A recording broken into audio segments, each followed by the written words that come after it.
Muy buenas, emprendedores y emprendedoras. Bienvenidos a este, vuestro canal del emprendimiento. Yo soy Borja Pascual y hoy os voy a hablar de las novedades en el mercado laboral para el 2025.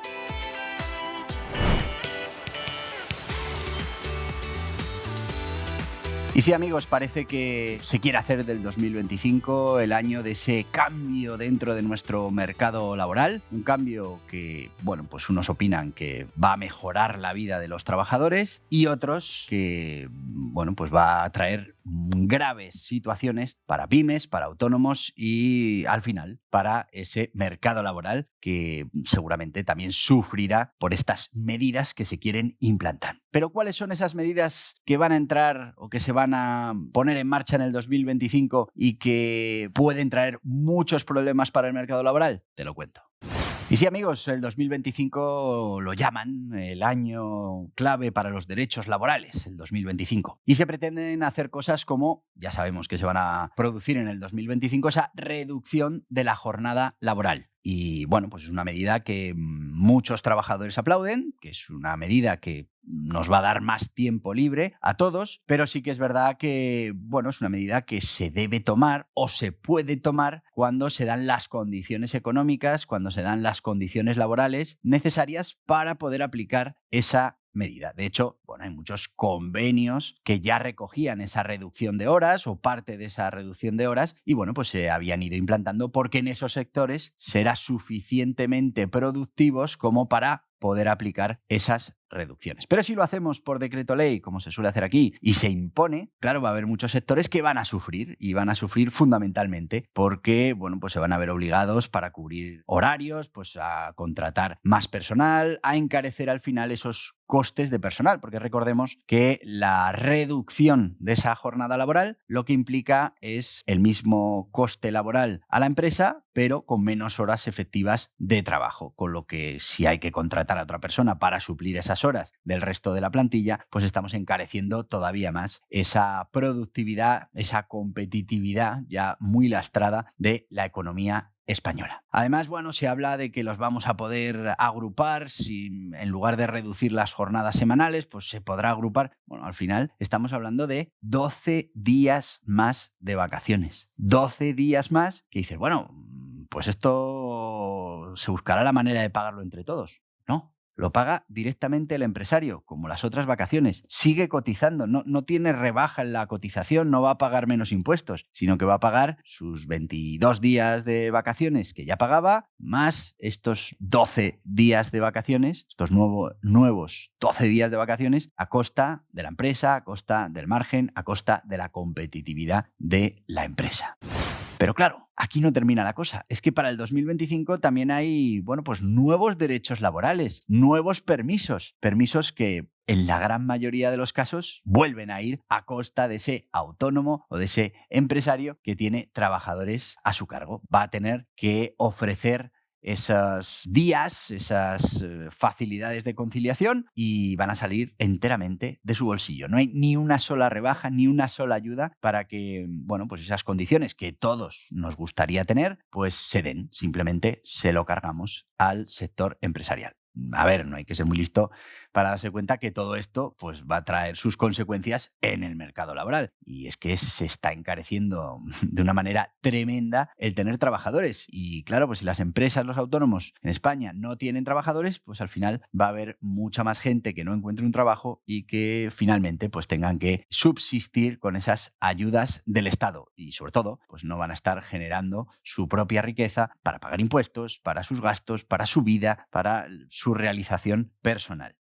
Pero ahí no se acaba la cosa. Es que también se va a subir el salario mínimo interprofesional y se va a subir como se ha venido subiendo todos estos años, que además el sistema me parece de una desvergüenza tremenda. Si tú sabes que vas a subir el salario mínimo interprofesional en enero, apruébalo unos meses antes, prepara el reglamento unos meses antes, que todo el mundo se pueda ajustar. No. Lo anuncias, dices que lo vas a poner en marcha y ya, de hecho, dices que, que luego se hará con carácter retroactivo al 1 de enero. O sea que ¿Por qué hay que hacer trabajar 8 veces al autónomo, 8 veces a la pyme? ¿Por qué hay que dar toda esa carga administrativa de a partir del día 1 con carácter retroactivo? Además, eso del tema de carácter retroactivo a mí es algo que me rechina. Oye, si tú cambias las reglas del juego en la segunda parte, pues no puedes volver a procesar esa primera parte, ¿no? Pues sí. Aquí pues seguramente será en junio o en mayo, cuando se apruebe el reglamento, que ya se podía haber aprobado. Bueno, pues no se ha aprobado. Será en mayo y habrá que ir hacia atrás, habrá que volver a calcular, habrá que presentar complementarios. Un desastre. Si ya saben que lo van a subir, que lo dejen preparado con tiempo. No. Vamos a llegar al día 1 de enero, no estará aprobado, ni siquiera sabremos cómo va a ser el reglamento, con lo que no se puede aplicar a las nóminas, porque luego que si se redondea para aquí y para allá y no vale para absolutamente nada. Así que tenemos que esperar a ese reglamento. Pero lo grave, de verdad, es que vuelve a subir el salario mínimo interprofesional. Y vuelve a subir cuando ya hemos visto los problemas que genera, cuando ya hemos visto que volvemos a esa filosofía. Es decir, como nos gustaría que el que menos cobra del mercado laboral llegara a cobrar esta cantidad, pues en lugar de trabajar para que la generación de riqueza, para que esos sectores productivos avancen, sean más competitivos, ofrezcan más valor, en lugar de trabajar en eso, que es la esencia, la causa, pues trabajamos en el efecto. Y entonces, por ley, obligamos a que se pague esa cantidad. Sin tener en cuenta que en muchos trabajos hace ya mucho tiempo que no es rentable contratar un trabajador. Entonces, claro, pues tenemos colectivos a los que se supone que íbamos a ayudar con esto del salario mínimo interprofesional que ahora tienen un problemón porque no pueden entrar al mercado laboral. Ni así ni asá. No pueden. Con lo que pues tenemos un problema añadido. Un problema de perfiles sin formación en la mayoría de los casos que pues no pueden optar al mercado laboral porque la barrera de entrada cada vez es más alta. Y dices, bueno, pero han subido el salario mínimo interprofesional y una parte, pues esa subida del salario la asume el empresario, pero bueno, los impuestos, pues vamos a hacerle una reducción en los impuestos. No, no solo eso, sino que al subir el salario mínimo interprofesional suben los impuestos. Están recaudando mucho más por impuestos gracias a la subida del salario mínimo interprofesional.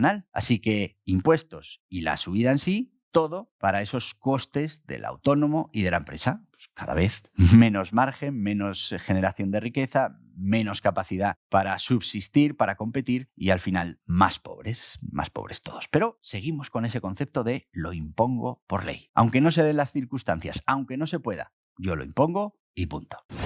También tenemos ese mecanismo de solidaridad intergeneracional. Vamos, que todos los años nos suben las cotizaciones a la Seguridad Social. Se las suben a los trabajadores, en su parte, pero fundamentalmente se las suben a las empresas. Con lo que este año, otra vez en enero, volveremos a tener que pagar más a la Seguridad Social, tenemos que pagar más impuestos al trabajo y seguimos subiendo en ese esfuerzo que ya es prácticamente un esfuerzo ímprobo, con lo que, pues si seguimos subiendo, todo esto se hace porque tenemos que hacer sostenibles las pensiones. Volvemos a lo mismo, en lugar de ir al problema, ¿dónde está el problema de las pensiones? ¿Cómo lo podemos solucionar? Lo que hacemos es imponer una subida por ley, sin prestar ningún tipo de interés por las consecuencias que eso pueda llegar a producir. Así que si juntamos todos esos fenómenos, bajada de la jornada laboral, subida del salario mínimo interprofesional, subida del mecanismo de solidaridad intergeneracional para las pensiones, más que hemos mejorado esos derechos de conciliación, los hemos reforzado, hemos dado más permisos, con menos restricciones, con menos garantías, tenemos esa baja que se la autoda el trabajador y que tiene hasta 3 días. Bueno, pues tenemos un montón de cosas que se están añadiendo a ese mercado laboral que, bueno, pues la verdad es que son medidas que pueden parecer electoralmente muy atractivas, sobre todo para el que se encuentre en estos momentos como trabajador, pero que al final va a tener consecuencias en el mercado laboral. Y mucho me temo que hacia eso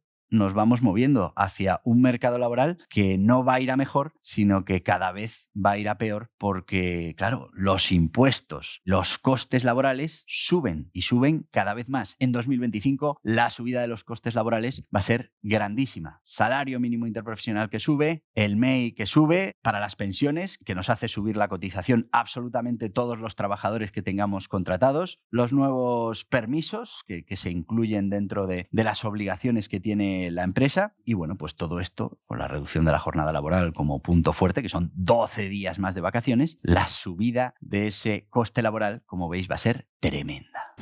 ¿Y qué pasa en el resto de Europa? Por aquí cerca, bueno, pues sí que es verdad que hay tendencia de los grandes países a reducir esas jornadas laborales, a intentar mejorar la calidad de vida de los trabajadores. Pero, claro, lo que no nos cuentan, lo que no nos dicen es que allí han trabajado, en muchos casos, para que se den las circunstancias, para que, bueno, pues se pueda reducir esa jornada laboral porque son más productivos, porque se ha invertido en esa digitalización, en esos nichos de generación de alto valor y, bueno, pues como se ha hecho el trabajo, pues ahora se pueden reducir la jornada. Aquí no hemos hecho el trabajo, no hay ayudas, no hay nada preparado. Al revés, cada vez hay más impuestos, cada vez, bueno, pues se aprieta más al autónomo, a la pyme, a los negocios y, bueno, se hace por ley, cuando no se dan las circunstancias que deberían darse para poder ir reduciendo la jornada laboral, para poder ir aumentando los sueldos. Para todo esto no se dan las circunstancias, pero aquí pues lo hacemos por ley. Como el día que decidimos que para acabar con la precariedad en el empleo y con la temporalidad, pues íbamos a prohibir la temporalidad y íbamos a prohibir los contratos temporales, que era lo que medía ese índice. Y ahora pues estamos fenomenal en temporalidad. Si no se lo preguntamos a todos esos trabajadores que ahora son fijos discontinuos o que son fijos, pero en el sector de la construcción y bueno, hasta que se acabe la obra, bueno, pues al final lo que hacemos es tratar de maquillar el síntoma, pero no vamos a la base a solucionar el problema. Esa es la historia que tenemos con esto del mercado laboral y con todas estas decisiones que se toman. Haremos un vídeo en los próximos días de esa iniciativa también de la ministra de Trabajo de encarecer el despido, que sea más difícil despedir. Volvemos a la misma filosofía. Si tenemos un problema de que se despide a muchos trabajadores que van al paro, pues prohibamos despedir. Eso ya se hizo en la pandemia. Prohibido despedir. Y así ya no hay despidos. Y así ya hemos solucionado el problema. A ver, son razonamientos lógicos de niño pequeño. Bueno, pues ahora lo que queremos es hacer que las condiciones de despido sean todavía más complicadas, haya más indemnización, porque así la filosofía es que no se va a despedir. La pregunta es, ¿y se va a contratar? Bueno, aquí te lo dejo. El año que viene, 2025, mercado laboral, unas condiciones de infierno y ya veremos a ver cuántas pymes, cuántos autónomos son capaces de contratar y mantener esos contratos para, bueno, pues para realizar su actividad, para generar esa riqueza que hasta ahora a duras penas pues estaban intentando mantener. Hasta aquí el vídeo de hoy. Te voy a pedir que le des a la cabeza, que aceptes las notificaciones, que te suscribas a este canal y además que lo compartas, a ver si llegamos a ese 1.000.000 de suscriptores. Y si lo que quieres es seguir informándote de todas esas cosas que tienen que ver con el emprendimiento, el mercado laboral, las decisiones políticas, aquí te dejo más vídeos relacionados. Adiós, adiós.